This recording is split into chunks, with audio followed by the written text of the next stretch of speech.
Hello everybody.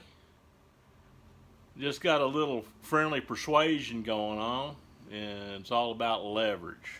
And been doing lots of calculating and figuring and laying out and getting ready to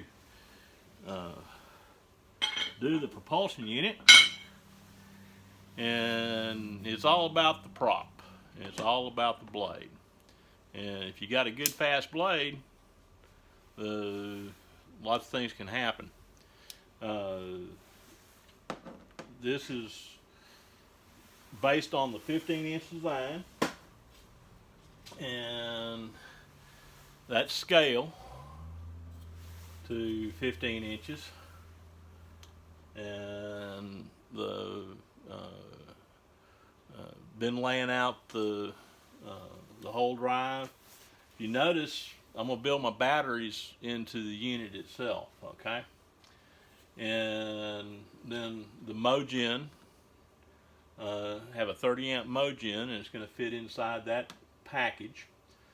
That's the controller, and off the Mogen is going to be the outdrive motor, pretty much used in the drone industry, and it's going to 16,049 RPM. That's maximum RPM for a 15-inch prop. Otherwise, the tips start going supersonic and you lose efficiency. Was trying to do it with a fixed pitch prop all the way through, and I'm going to use a prop pitch control so I can control the pitch. I want to talk just a little bit about the numbers. And the last few days I've been revisiting and calculating, and there's my worksheet on that. We talked a little bit about the SOS prop. Figured my ducting and my layout, and working with my special tool, and when we get through, it's going to look something like that, okay? And the original layout was something like that. So we're going to get into making pusher props, okay? Everybody else has been doing this with tractor configuration, okay? This isn't going to be a tractor configuration. This is going to be a pusher prop configuration. It's designed for suction. Now, what's interesting is that most people equate thrust, and it's not really thrust, it's suction, okay? Kind of hard to wrap your brain around, but you got to, what we call lift is actually suction. And so with this design, we're optimizing the suction and looking at the suction patterns, and then we'll get into the high pressure side and the low pressure side. This side's the low pressure side, and the velocity with that on that side is where it sucks hard here, but the actual thrust is blowing out, okay? And so, but it's really all about the suction side. That's where your lift actually comes from. So we're going through there. Now, originally, when we laid this out years ago, we looked at the 10-inch, and the numbers just didn't quite jive. We liked it, and we were behind on stuff, but still feel that we can build this whole unit, including the prop. The design target weight is 6 pounds for the thruster, okay? Now, this is a 15-inch design, and pretty much the scale. But just want to throw some things at you. If you run this system in 36 of these motors in the configuration, all winding up at maximum RPM with 16,049 RPM with a 1/4 inch pitch.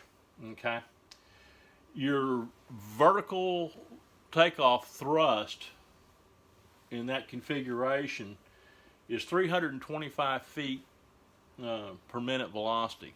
Okay, and so when you increase it to 900, of course your amperage is going up, but your starting liftoff velocity for whatever that is about 18 horsepower. Okay, for all 36. All right.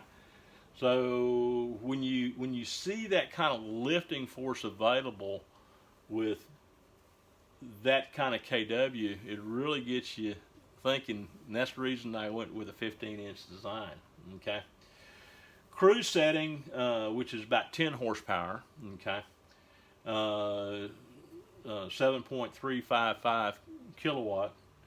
22-inch pitch, running at 9,751 RPM. You're producing about 18.69 pounds of thrust per unit times 36. So you got plenty of thrust there. Velocity expected 207 mile per hour velocity.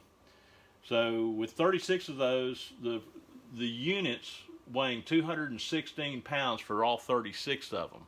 Okay, including the prop. You're delivering about 1,823 pounds of vertical takeoff and landing static thrust. Okay, it's pretty impressive to me. I don't know if it is to you, but that's a lot to talk about. That's with a 6.831 propeller pitch, and that's still maintaining 50.64 pounds of static thrust per unit, so that'd be times 36. Okay.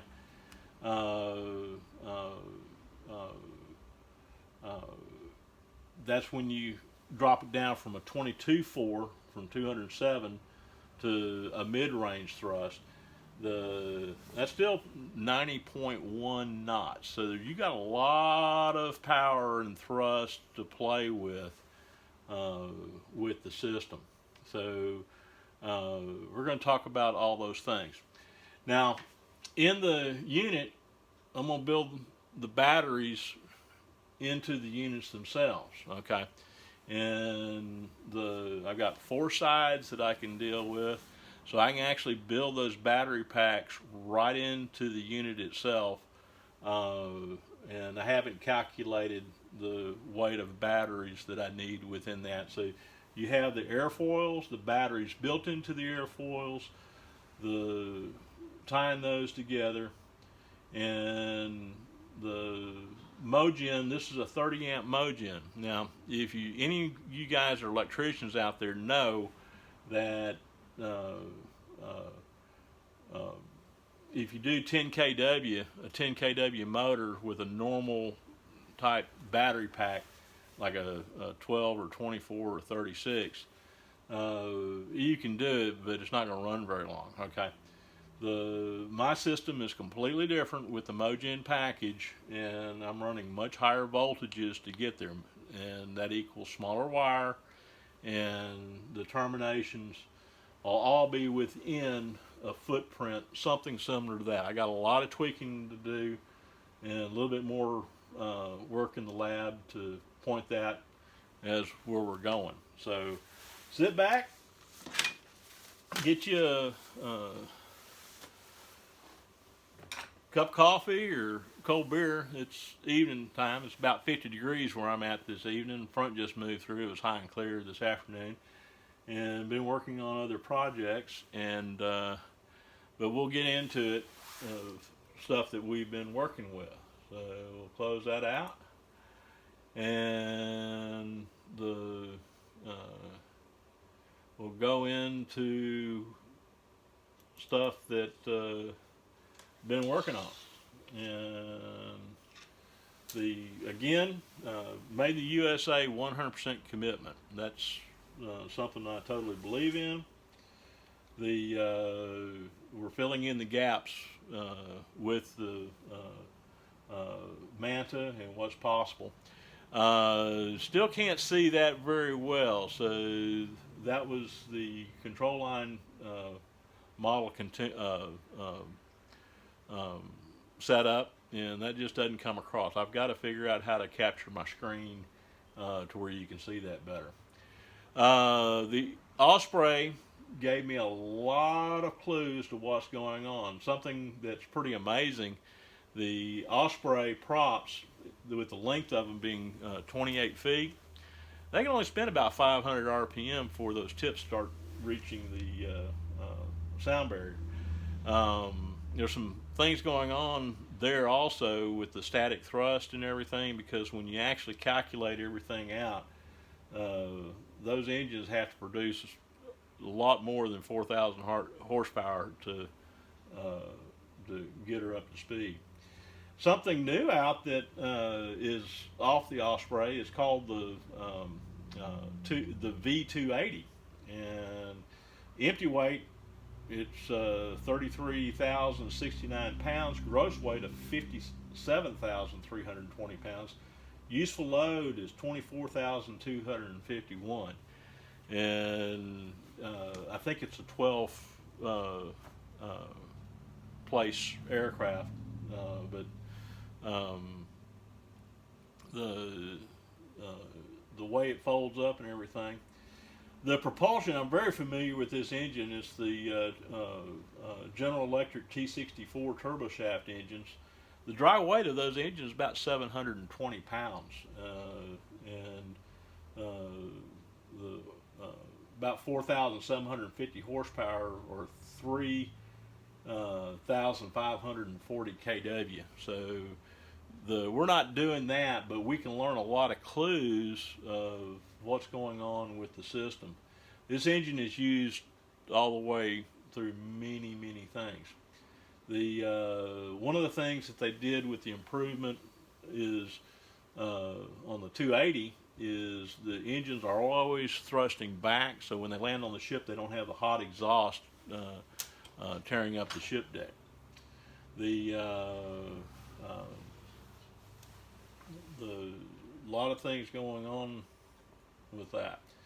They've also gone with the V-tail, but we're going with a canard shape to do what we're doing. But the layouts is not going to be, as far as control, much different than what they have in there. The glass panels, we save so much weight with the glass panels, and we can integrate those through touch tone pads through it. Prop control, foot pedals, we can operate it pretty much just like a helicopter. So the controls are going to be very similar. We can, with the design, we can make the view anything we want to. They set them up for also night vision goggles, and that's something consideration that I didn't really think of, but you know, making it where you wear night goggles, you know, we can do so much for night flying that we can't even dream of. When you're running a ducted fan, you have the extra lift that's built into it, and then we're taking advantage of another section of that. With the 10-inch blades, maximum RPM was 24,074 RPM, and with a two-bladed prop, you only had 16.8 pounds of thrust. Okay, so winding them up real fast on a two-blade, a three-blade wasn't that much better. You about a 40% increase is all. So that's the reason I went to a 15-inch design. Don't want blades that big. Don't want to take up a footprint that big. The Coanda effect is what you're taking advantage of with the Manta system, and we'll get into that a little bit later. The setup on the Coanda effect, taking that into effect is big part of what the Manta has engineered into it. The people say, well, can you run a one blade prop? And yes, you can. And what's nice is that when you run a one blade prop, you cut your KW as far as your torque in half. Okay. Your speed, depending on pitch, will stay the same, but you lose your thrust. Okay. Two bladed, you gain thrust. Three bladed, you gain thrust. And then after that, you have so much torque back there. And that's the reason I had the wrench. You know, it becomes so much torque that it's a long arm out there, and the 15-inch has some advantages with doing that, and the speeds. And when you work the duculator calculations, they're all looking good. So the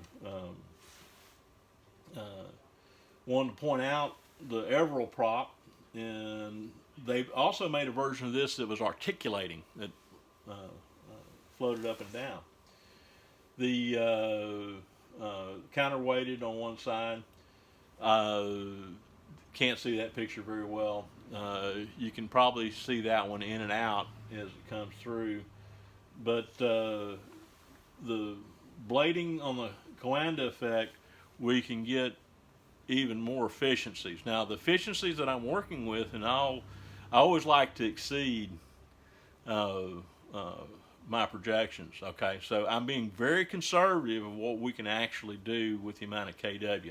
I'm not trying to push the envelope as far as numbers. There are tricks of the trade that I know about that we can go up higher than what I'm even discussing, but with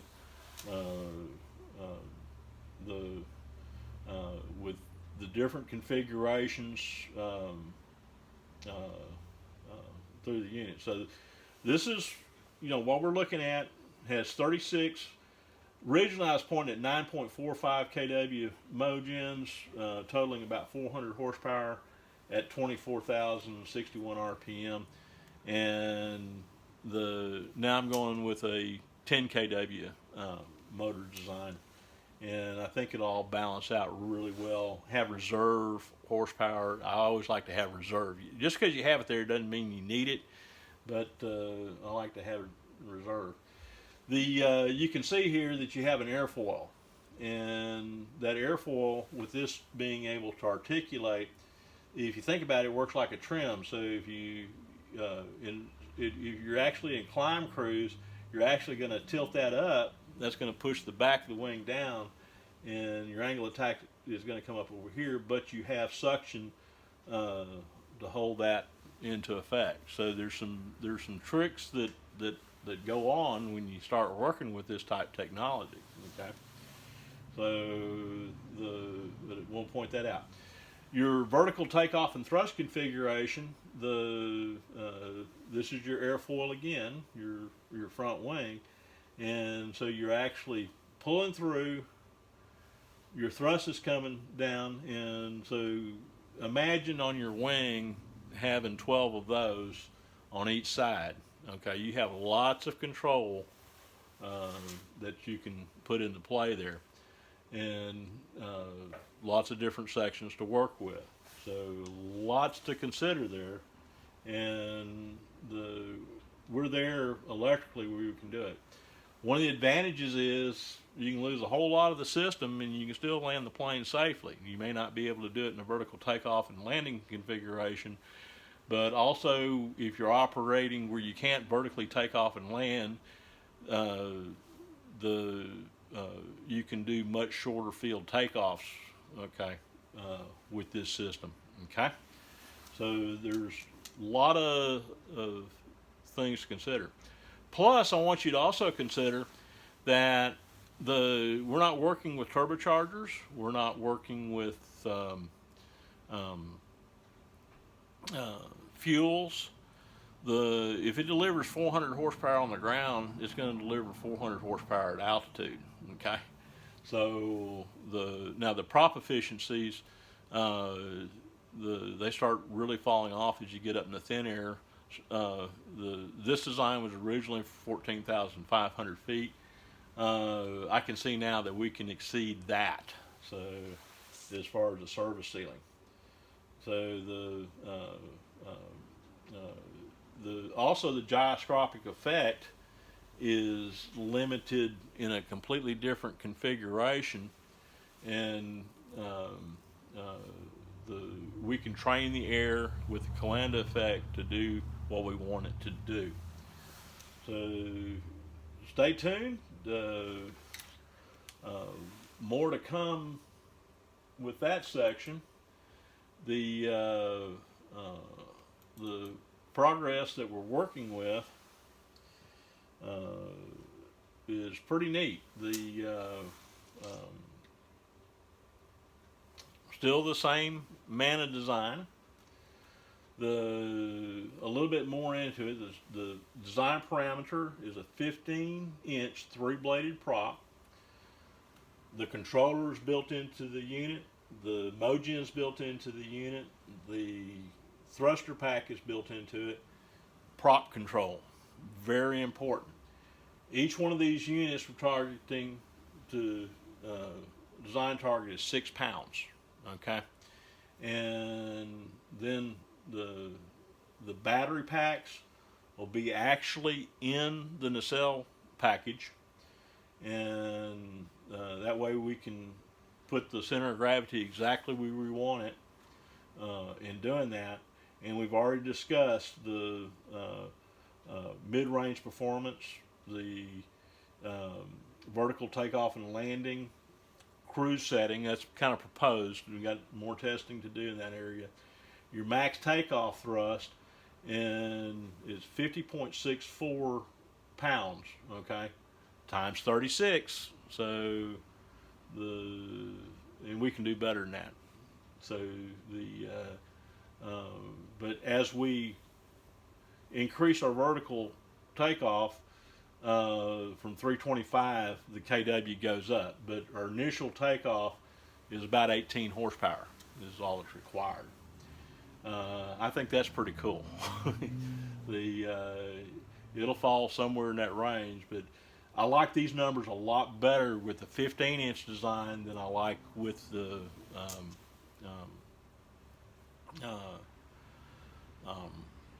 10-inch design. So there's a big factor that happens if you go ahead and just make the decision to go that extra 5 inches, and you divide it by 2, and that only sounds like 2.5 inches per side, but it just gives you so much more capability than what you had before. The thrust package, you already seen that, you understand how it works, but we're working off the suction side of it, and again, we're using pushers, not pullers, in our duct-fanned high and low zone separations. We have some asymmetrics that we're working with in that design to make it better. I hope you enjoyed my presentation. I hope you enjoyed what we're looking at and doing and analyzing and what's possible. But the model, to me, is beautiful configuration. Now, going with the 15-inch design, we're going to make the nacelles going across much wider. Okay, but basically it'd be the same layout. There's your forewing.